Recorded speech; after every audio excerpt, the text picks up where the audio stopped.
La terza giornata del campionato di promozione mette di fronte il Ventimiglia, reduce da due pareggi nelle prime due uscite, e la Carcarese, che invece ha sempre vinto e si presenta al Morel da capolista, anche se insieme a Finale e Millesimo, che oggi giocano l'una contro l'altra.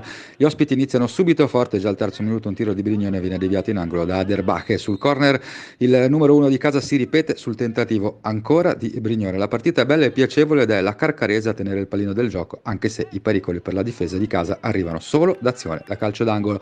Al 28esimo ci prova Poggi, ma il suo tiro termina sul fondo, e 5 minuti più tardi Derbach è bravo ad anticipare Bertoni in uscita. Al 34esimo si vede il Ventimiglia con una conclusione di Sparma, che però finisce a lato. Un minuto più tardi ancora Derbach deve deviare un tiro da fuori area da parte di un giocatore della Carcarese. In pieno recupero, sull'ennesima azione d'angolo, la Carcarese passa sull'angolo di Moretti, gioco di blocchi in area e grande incornata di Poggi, che tutto solo mette sotto la traversa. Il vantaggio a fine frazione è una doccia fredda, anche se il Ventimiglia inizia in avanti, e già al primo minuto Cassini da fuori area sfiora il palo. All'ottavo ci prova Madafferi, ma il suo tiro viene parato da Grenna. Al 25esimo ancora Cassini non inquadra la porta per un soffio.